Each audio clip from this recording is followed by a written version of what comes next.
Welcome back, folks, to the Mel Wright Show. It's episode 151. Robert Newman, my co-host, has come back from Chile.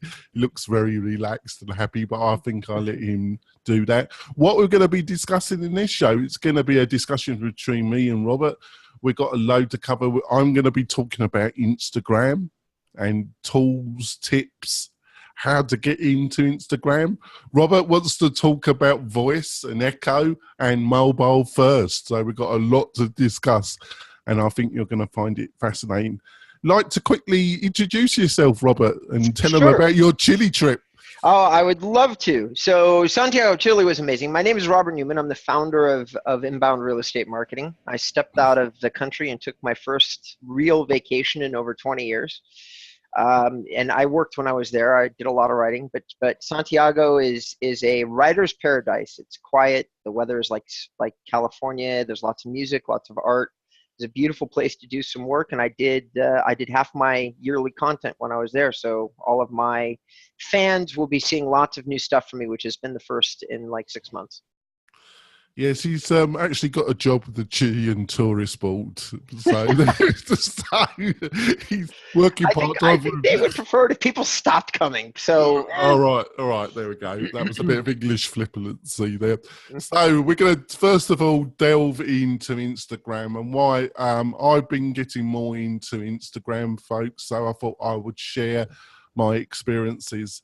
And we're going to be adding Instagram functionality to MailRight in the coming months, because I think it's one of the video and YouTube plus Instagram are a couple really exciting areas that you, the real estate agent, should really understand and should be starting to use right now. I agree with all of that, but having said that, I know, and you having been kind enough to tell me what you want to talk about today, I'm going to say that I don't know that much about some of the features that you're going to talk about. So it's going to be a whole lot of you talking, but I will say this in terms of a guerrilla marketing tool, one that's free that you can use easily off the tool that is most present in your life as a real estate agent. Instagram is an amazing way to go, and I'm looking forward to seeing what you have to show this morning. Yeah, what you got to understand, folks, is that their growth is accelerated amongst different groups, age groups. They've now got 1 billion active users, mind-boggling, and it's a very visual medium. You basically upload images and video now. Right. And you can tag them, hashtags, which makes it easier to find your content. And you can write a description and people can write messages back to you. So it's interactive as well.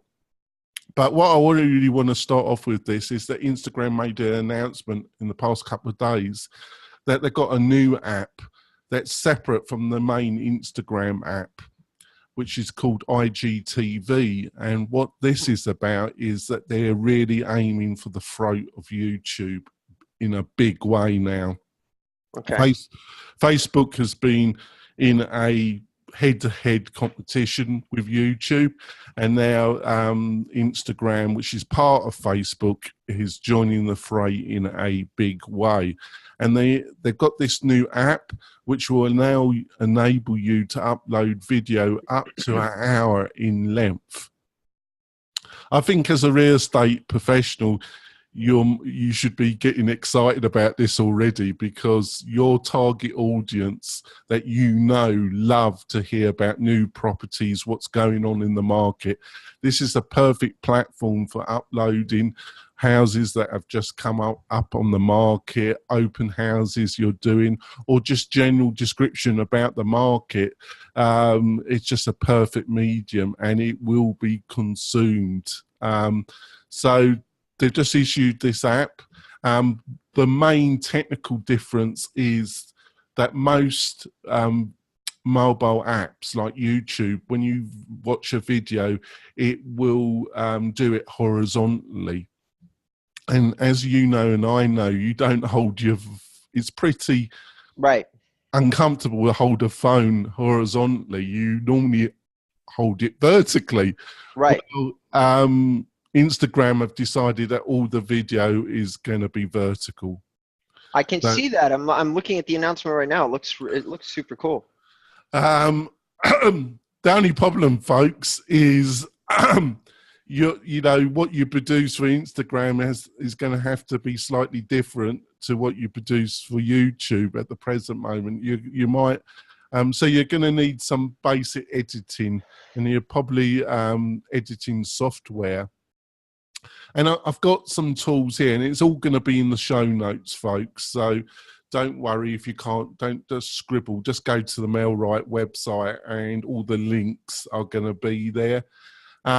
So some of this is only Mac only, but some of it's also PC. Now, if you're looking for a functional, basic video editor that will work on PC and Mac, I would suggest that you look at a program called Screencast O Matic. It's about $20 a year. It is basic, but it does the job. Would you agree with that, Robert? I would. So, yeah. And then there's another bit of software that you use for screencasts, a bit like what we're doing now, but unfortunately it's Mac only. Screencasts and also pushing video live to Facebook. Plus you can do a copy, and it will record a copy of the video to your desktop, and it's EcammLive. I'll have a link to that. That's $79. But if you're going to push this live to Facebook or YouTube, plus you want a recording, which then you could push to Instagram, this is a great tool. But like I say, it's only Mac only. Right. And then if you're looking for a better editor, and you're a Mac person, this is what I use. It's ScreenFlow. It's $129 one-off payment, but it's a very powerful editor. There is another competitor, which unfortunately I've forgotten, folks. I must admit it. But I will have it. I think it's called Camtasia, and Camtasia? Camtasia. Yes. That is probably the most powerful video editor on the market, is Camtasia. Well, I would slightly disagree with you there. There are some like what Adobe and also what Apple provide. Okay. But I haven't used those other tools. I've used Camtasia. It's the most powerful video editor that I've ever used. Yeah, I see where you're coming, because it is pretty powerful. But the good thing about that, I think it's around the same price as ScreenFlow. It might be a little bit more expensive, but the good news, folks, is that you can use it on PC and Mac only. The main thing, folks, is don't be intimidated. You need to get into this world of video and pushing it to Instagram, because this is going to be where your leads, your possible new clients, this is where they are. So you push your photos using your camera, and you can, if you just want to get into this and do no editing, you just use your iPhone or Android and use the Instagram app. And there's a number of mobile apps that enable to edit video. I will find a couple of the best ones and put those in the show notes. So you can take the video on your iPhone or Android, do a basic edit, and then you can push it to Instagram. Right. How does that sound, Robert? I think that, and I'm gonna take a moment and talk more than I have for the rest of the segment, because I don't know. You're the one who told me about the new Instagram application, but I have very little opinion about all that. But I've heard and have been saying, because all the people that I follow and respect in technology had been saying 2018 is the year for video. And I'm starting to understand what it is that they were looking at. I'm sure that this has been something that's been in development for a while, because major things like this don't happen in a vacuum. And so you're right. The battle for everybody's screens is moved to video. Instagram has thrown their hat into the ring. One of the things I love about Instagram is that they always have little boxes that you can check where basically anything you create for Instagram gets automatically populated to either a Facebook page or your own personal account, which means that really when we're talking about Instagram, we're not actually just talking about Instagram. We're talking about Instagram and Facebook. So Instagram has 1 billion users, and they're not the same users as Facebook. Instagram has captured a whole nother audience. They've captured very exclusively and completely, they've captured the youth market. And that is more powerful than people in real estate realize, because your kids and what they're doing and how they're consuming content, they will impact the decision-making of the family union in a way that I think that real estate agents don't realize, because everybody's reached this place where, like, my brother, who is 22 years my junior, he educates me in technology all the time. When I'm ready to understand how people are using technology, I go to my brother. And I'm not the only one. My entire family does. My dad, my stepmother, my grandmother, every single older member of my family goes to either my brother or my cousin when they're trying to understand how to operate content. And he's the one making recommendations to them, and they are listening. Because that's the way the world and this generation works, is that we have the center of influence has gone upside down. If you're interested in learning something online, you go to somebody who knows it better than you do, and then they tell you. And where these people kind of understanding, like grabbing ideas or content off Instagram. So yeah. I think that's good. I think that's so right. But the only thing I would say, Robert, is that there's a lot of millenniums on there as well. And if you look at the analyticals of the audience, it's very female dominated. So it's also a very, like I say before, folks, it's a very visual medium. So it's just ideal for an agent that's got a good iPhone or a good Android phone, which we've discussed in a previous episode. And it's just, you just got the right tool and the right platform for you.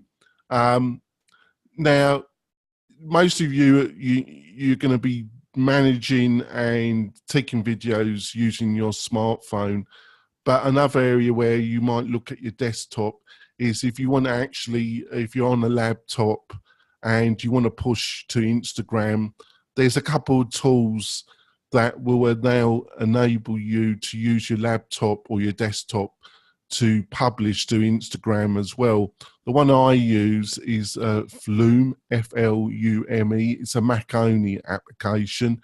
It's free, or you can pay $10 one-off payment and you get the pro version. I've just been using it recently and it's a lovely application.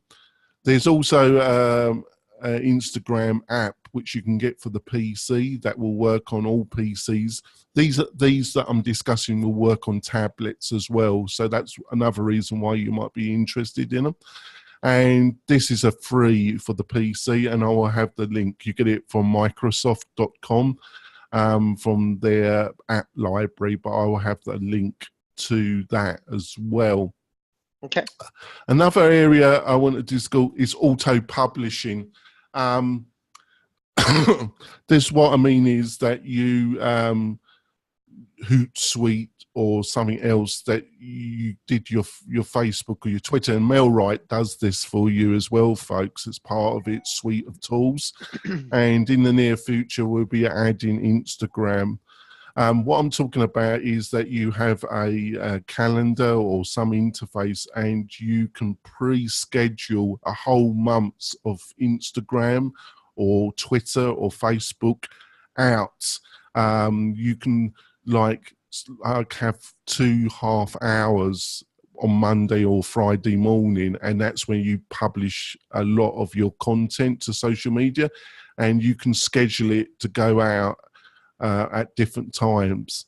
The problem was that Instagram didn't allow that. There were some services that would send you a push notification, and then you would have to use your phone and then send the Instagram out. they didn't allow these automation services access to their API. They've changed that. Only on business accounts. With Instagram, it's very similar in some ways to Facebook. You have a personal profile and then you can have a business page. With Instagram, you have a personal account and you can have a business account. You've got to set up a personal account before you can set up a business account. And you need to, as a real estate agent, you need to set up both. And then if you have a business account, you can utilize one these services. The two that I would suggest that you look at is either Hootsuite. I'm not a great fan of it, be quite truthful about it, because I think it's really clunky, their interface. One that I would suggest that you look at is called Later. They do a free service that's not totally crippled, and then their next one up is $9 a month. And if you really get big into Instagram, I think it's worth it. Like I say, in the next month, Mel Wright will be adding that to its Facebook and Twitter calendar system, scheduling system. And I'll be offering some free accounts to listeners for you to try. But it's definitely worth looking at. Hey, John. Yeah. I am going to jump in because whether you realize it or not, you have either accidentally or intentionally just laid a boatload of instructions down on the audience. Yeah, so I've just whacked them, haven't I? I'm going to give a suggestion. So guys, if you listen and you're interested in following some of John's advice, which I highly recommend that you do, I think Instagram is amazing. Here's what I suggest that you do. So open up whatever your favorite list application is. I suggest Wunderlist, and now make the following bullet points. Number one, if you don't already have it, open an Instagram account, okay? So that's easy. You can Google it, no problem. Okay, number two, open a business Instagram account. You need to Google that too. There will be some great content out there from guys like Neil Patel and other people that I endorse. And I would suggest that you follow their advice on how to open the account. That's number two. Number three, create your first video. Okay, that's your third bullet point. Create your first video. Get out your phone, sit in front of it, talk about something that's you're passionate about. That's my advice. John can weigh in. I just suggest that you, like, it's not so much that you have the world's best anything to say. It's only important that's important to you and the right part of your audience. It'll resonate correctly. So number three, create a video. Number four, edit the video. And then at the point that you hit number four, I would suggest that you maybe come back and listen to this. I think John has laid down 6 separate tools throughout the course of the conversation. You have the MailRight tool, you have Flume, Camtasia, Screencast O Matic, and something that he was talking about for Apple. I'm not an Apple person, so I don't remember what it is. But anyway, create a bullet point list and create just a list of all the tools. Don't worry about the tools till you get to the part of the process that I'm talking about that requires that you use them. That's my advice. John can weigh in any way he wants. I think you saved me there, actually. Thank you so much, Robert, because I was going big and deep, wasn't I? But listeners, I'm always fearful that I'm not offering you real value, and I think that's Robert's main concern, that you get something from listening to these podcasts. We know you're busy people. That was my main, but I did throw a lot of information. It'll be all in the show notes, but I agree totally with Robert there. The main thing is to get over the hurdle and get that first video and get those first images. The first thing is to set up an Instagram account. Just do it, folks. Don't, if you're listening to this podcast, after you listen to all of it, obviously, is then set up your Instagram account and your business account. It's really easy. And then just get some photos, start playing around with it. You're totally right, Robert. We're going to go for our break, folks. And then when we come back, Robert's going to be talking about Edge, voice, and mobile when it comes to getting leads. It's going to be a great discussion. We'll be back in a few moments, folks. We're coming back, folks. I've had a real binge about Instagram. Over to you, Robert. Thank you, John. So guys, like all of our listeners, when we were talking about the show, John and I get together and we put our heads together and we talk about, when it's going to do a show, it's going to be the two of us. We talk about things that we want to talk about. And the thing about the two of us is that we're not very good foils for each other because we happen to agree on a lot of technology stuff. So we don't end up debating too much. There was one item, and I'm sure it's going to come up, that I really actually found, it was about accelerated mobile pages. And I'm really looking forward to getting into it because John actually took a strong stance on the not those. And I'm a big fan of them. But we're going to run into that in a little bit. The topics that I wanted to talk about today, because I'm getting these questions from the people that follow my blog, and I've gotten emails and comments on my blog a couple different times now about people asking me about the direction of voice. And since I'm like a search specialist, or that's what I talk a lot about, at least on my blog, I'm going to say that that I suspect that what they were saying is how's it going to affect search and how people find you. And that answer is actually not all that complicated, it's making me laugh that everybody's asking me so many questions about it. So I don't know how Echo works, but I definitely know how the Google Home automation tool works, the Google Voice applications work. So Google has a new AI called RankBrain. RankBrain is basically handling all of their long tail queries. It's literally artificial intelligence. At this point, 30% of the answers that we get off from Google is all associated with RankBrain. So I think that Google's going to incorporate their AI, and they're going to incorporate their current local, so they have 3 divisions of their algorithm now. They have one that's dedicated to local. It's the one that gives you the cool little push pins and tells you where to go. And in terms of how voice works today, that's exactly what they utilize. They basically take your query. Usually they try to apply it to your location based upon your phone, because almost all people are using voice mobily. So they're trying to go somewhere, figure something out, or they're saying, what's the best restaurant near me? And Google just uses their local data, the same data that we can look up physically. And they say, well, the best restaurant, which they're, of course, meaning the highest ranked restaurant, is located 1.5 miles away from you. And it serves Mexican food. And that's Google Voice.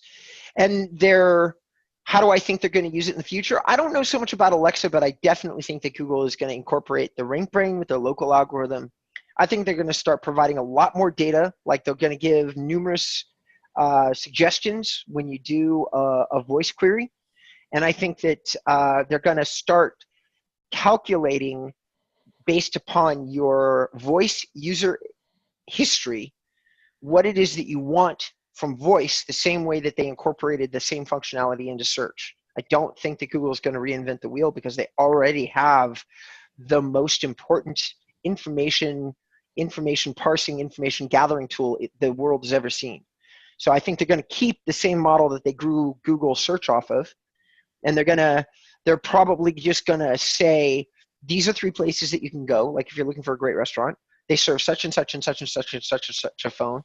Which one of those places sounded most interesting to you? And then when it comes to real estate, Robert, what happens at the present moment? Let's say you got your Android phone, and let's say you're saying, oh God, I'm in Sacramento, you're in Sacramento, and you put in, give me a list of houses between $250,000 and $400,000 that are on sale now.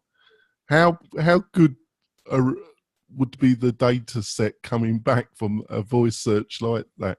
It's exact same it's the exact same search criteria as if you typed that in manually. The way that voice is changing things is when it starts to give you a voice-based response. And the only time that Google is really doing that right now is when somebody is doing what's called hyperlocal voice inquiries, which is the same thing as doing a hyperlocal search inquiry. So they're using the same technology the same way currently. I do not think that's going to remain the same. And it's that thought that has everybody aflutter to say that there is going to be something different. I think that it will be different too. I just think that Google's going to incorporate, I think they're going to apply that difference the same way they've applied other differences in the past. I don't think they're going to integrate it any differently than they have. I don't know about Alexa though. So let's say you're in, I'm just using Sacramento as it's in my mind. Don't know why. Go away. Don't be in my mind. No. Let's choose Sacramento, dude. You're going a bit Dalek on us, actually. I don't know what's happening, Robert. You're suddenly gone a bit Dalek. Garlic dialect? Well, it's from Doctor Who. Okay, got it. Got it. You come back. Your sweet tones have come back again. Let's say you're in Reno and you say, Reno, I'm looking to buy a house in Reno now. And you put that in voice. What do you think is going to come up? You know, if you put that search in. Well, I think the same query is going to come up. And if memory serves me correctly, and I'm not as much of an expert on voice as I should be, to be honest, because I do use voice, and that's where I'm getting my data from. I use it myself a lot. But what happens when you serve up a query right now is you get the same results back. So if I say, what's the best house in Reno on my cell phone, it shoots up. It's the same text that it would any other way. But you can select something and then throw it into maps, and then it'll start directing you to that place. And the place that I think that a lot of people are coming from is are you going to start seeing different queries based upon voice versus other types of search?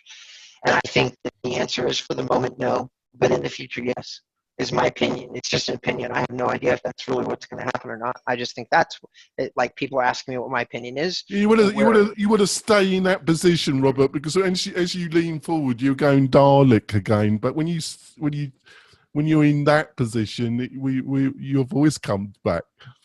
Okay. Oh dear! I don't know what he's doing, but there we go. Clear my voice, clear my throat. Trying to be clear. Now you've gone Dalek again. It's your USB connection. I think you're gonna have to push it in, put it back in again. Okay. How's this? Oh, it's come back. It's notorious, folks. When people, and Robert's been doing a lot of calling. If you're on using a USB, and it's in so many hours, this is what happens, folks. You go a bit Dalek, but he's come back again. Yeah. So. Shall we just quickly wrap it?